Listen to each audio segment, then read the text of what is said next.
How's it going, everybody? It's me, Dylan, and you're watching Firearm Friday. Now, I know I'm usually the whiskey guy and the tobacco guy, but I wanted to talk about firearms because that's my other passion with this channel. I love firearms just as much as CJ does, even though he's our normal one, but he's busy with school, so I get to do these videos now. Yay me. Now, I'm going to be talking about my personal choice of everyday carry. The 1911. 1911 A1, whatever. We all call them 1911s for simplicity's sakes. Now this is the Springfield Range Officer or Operator model. But the difference between the Range Officer and the Operator model is I get a rail. That's it. I mean, that's really about it. Now I bought this plus an extra mag and a couple boxes of ammo, all for about 900 bucks. That was a good deal, and this was brand new in box. Yay me. Now the reason I choose the 1911 over, let's say, my M&P is because, one, I'm way more accurate with this than I am with any double action pistol. When I shoot for the military and we have to use those fucking Berettas, I actually take a split second to cock the hammer back. And just so y'all can know, yes, it is empty. I'm not stupid enough to wave around a loaded gun. But I'm still going to treat this like it's loaded. Remember that rule, it will save your life. Anyways, I will cock it back before my very first shot every time. Why? Because I don't like double action. I really don't. Yes, I like my M&P because, you know what? It's a good gun. Some people say, oh, the trigger sucks. Well, you know what? I've never had too much problem with it. I'm a little bit better with that than I am with the Beretta, but not as nearly as good as I am with the 1911. Probably because I've shot that gun more than I have a Beretta. Anyways, I'm really accurate with this sucker. I can trust this thing to go off whenever I need it to. Now some people say, oh, you got that safety, it's going to take you a split second. Well, no, actually it won't. Look at that. Not that much time for me to... I'm not going to... Yes, shit can happen in that split second, but guess what? Shit can also not happen in that split second, and guess what? I've actually had to pull this on people before who have threatened me. Fuck off, fly. And you know what's happened? I told them, after pointing at them, because they threatened me with physical harm, I told them I'm carrying. They said they don't care. I pulled a gun. They said they still don't care, and they pull out a fucking car jack on me. I kid you fucking not. Or the tire iron part, whatever. I point at him. He takes a few steps towards me. I told him, buddy, as soon as I flick the safety off, game is on. I will kill you. I flicked it off. Then he fucking got the message. He got back into his vehicle and he left. What happened was, he said that I cut him off even though I wasn't. What happened was, I was paying attention to the road. He was on his phone texting his drug dealer or his side bitch or whatever. I use my turn signals every single time. I pull in front of him a good 10 yards and he still says I cut him off, and he followed me to my destination and to try to threaten me over that. Dude, if you're watching this, I hope you really did piss yourself. Anyways, another reason I choose the 1911. 45 ACP. This right here is the Barnes expander, whatever it is. Anyways, it's made by Barnes. I threw away the box about it whenever I bought this ammo. Okay, now this ammo will do exactly what I need to do. It will go through denim, it will go through wool, it'll go through anything. Anyone who says that the 45 ACP can't penetrate the 12 inches through the FBI test of 4 layers of denim is an idiot. You are literally using antiquated data that has been disproven time and time again. Go on to any other gun YouTube page, Iraq veteran 88, I think it's Y6G or G6Y or whatever his name is. He's actually done the full review on these rounds. And you know what? Almost every single gun site or whatever on YouTube has done this FBI test. Guess what? The 45 ACP will go 12 inches deep. Also, I would like to point out too though, why is it 12 inches? I'm pretty average. You know what? If a round goes in even just halfway through into me, I'm pretty fucking dead. I guarantee you anything, especially with how much these suckers expand. These guys will expand twice the size, about, I think, like 99% of the time. I think maybe like only one round I saw out of all the videos I ever watched failed to expand. But that's to expect of all calibers. It's not just 45. 45 I have rest my life on. So will a lot of old timers. There's a reason why they're old. Okay? They know shit that most of these other fuckers don't. The ones who will be like, oh, well, you know, the 1911 is an antiquated design, and the 45, you can't carry as much as my Glock 19 that I carry 20 rounds of this high-speed ammo. Well, guess what? There's been tons of reports, and I mean tons of reports more, of 9mm rounds going through someone because of that high velocity. Yes, this is a slow round, but guess what? I'm not going to freaking over-penetrate with this. Okay? I care more about over-penetration than under-penetration. Okay? At least in under-penetration, guess what? That round's going to stay in them, and guess what? They're going to move around, and it's going to fuck up them up even more. If it goes clean through and through, you know what? Duct tape on both sides, I can go back into the fight. That's it. But anyways, yes, carry on the 1911. I can get really good with this gun. I have a nice high grip on it. I don't have to worry about that fucking slide bite. Trigger goes straight back. That's another thing I love. It goes straight back. I mean, whereas most pistols with their triggers, it goes back and up a little bit. And guess what? That can actually throw off your aim a little bit. Let's say your hands are sweaty a little bit, your finger slides or some shit like that. Guess what? Because of that, it's going to cause the gun to move in whatever fashion it does. Oh, guess what? Look, I pull it up, goes straight, goes back a little bit. It's going to put pressure backwards. Barrel goes down a little bit. I'm going to shoot low with it. That's probably why I don't do so good with my other two pistols. I tend to shoot low with them. So that's what I carried this gun. This is a great pistol. Again, this is my personal preference. Now, you may hate the 1911. You may sing its praises. And now, if you're one of those kids who's like, oh, the 1911 is just the best pistol ever, or because so-and-so said so, or blah, blah, blah, or you saw it in a movie, shut the fuck up. Go out, shoot some guns, and actually decide what is good for you. I know this dude, he carries around a Walther PPK, okay? 380 ACP, which is the bare minimum I would ever trust to protect myself with. He can outshoot me any day with that gun.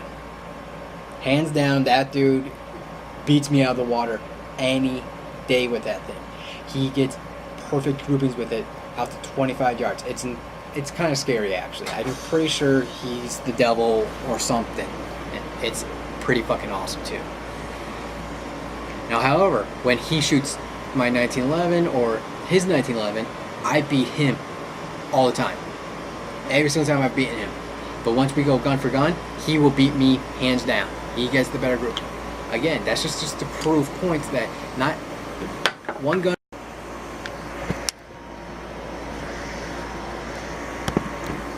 Anyway.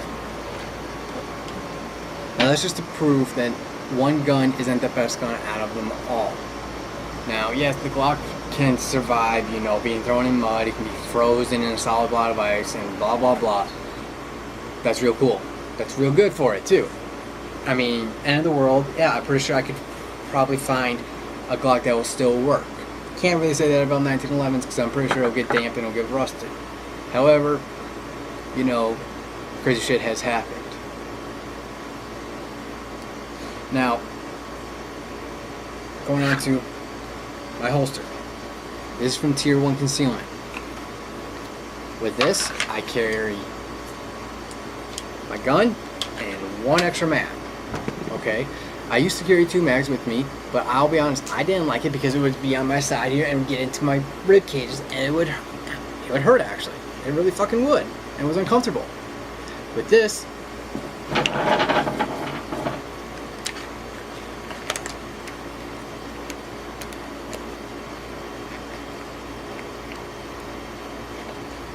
I carry it right here. Now look. Now this isn't the most loose shirt, but guess what? You can barely tell I have a gun. I mean, maybe if you look like right there, but even still, I'm walking around. You're not going to notice that. And guess what? I can still pull it just as fast as I normally can. I can also pull it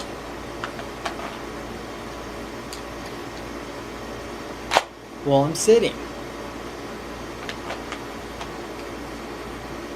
You know, the only other guns that allow you to pull when you're sitting in a chair, even one with rest, would be a cross draw or a shoulder rig. By strong hip, I can't get at that shit. I would have to fucking do some crazy ass, you know, movie crap for that. Can't get a small of the back that well either that way. So that's why I carry in the front. This is Apponex carry, for those of you that don't know that. It's my preferred style because I'm usually in my truck a lot, and that's where every single incident of me having to drop my gun has happened while I was in my vehicle. Some of them have happened while I was driving, some have happened while I stopped. It's happened in my entire lifetime, ever since I started carrying when I was 18, because yes, I started carrying when I was 18. All of them have happened inside my truck. Every single one. Now, that's not to say I was considered carrying when I was 18. I didn't start doing that until I was 21. It would have been illegal in Arizona for me to conceal carry. I could have open carry, which is what I did. And for that, I strong side carry. Anyways, this holster is very comfortable. I don't even feel it really when I have it right here. Yes, I know I have my gun on me, but you know what? I have no problem with it. I really don't. I find that it's very comfortable. Oh, yes, there's that. People will then say, well, you're going to shoot your dick off. No, I fucking won't. Because again, another reason why I carry around my 1911. What is this? This is the safety. What is this? This is also my safety. What is this? This is my first safety that I will trust. Because guess what? This gun won't go off while putting it in the holster. Unlike other guns that I've seen, Glocks, M&Ps, you put them in a holster and they get snagged up there and they think, oh, it's just caught. I'm just going to push it a little harder. Boom, shot. There's a picture I've seen. Guy has a Glock and he puts it into his holster while he's in the car and it goes through his ass cheek, through the seat, because the holster got caught on the trigger. Now, you know what? That's kind of a good case of having a safety or having a really heavy trigger. But I digress. I'm not going to be shooting my dick off by me just sitting here. It's literally going to be impossible. Because look, I can have this depressed, nothing happens. Now I'm going to have this off. Nothing happens. I had to go like that. Oh my god, look. I have to have this disengaged and disengaged with a grip. So, no, this is perhaps one of the safest firearms you will ever encounter in your life. And guess what? I'm not going to shoot my dick off right here, or I'm going to shoot my artery and kill myself. I don't know why people even say that's going to happen. I've yet to... If there is a story that actually happened where someone has acne scare and they shoot their dick off or shoot their thigh, I'm not talking about the fucking gangsters who carry their gun inside their freaking pants, okay? That's different. I'm talking about people who actually have actual holsters designed for this.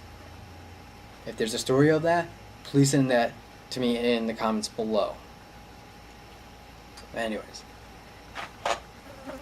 like I said, this is what I carry.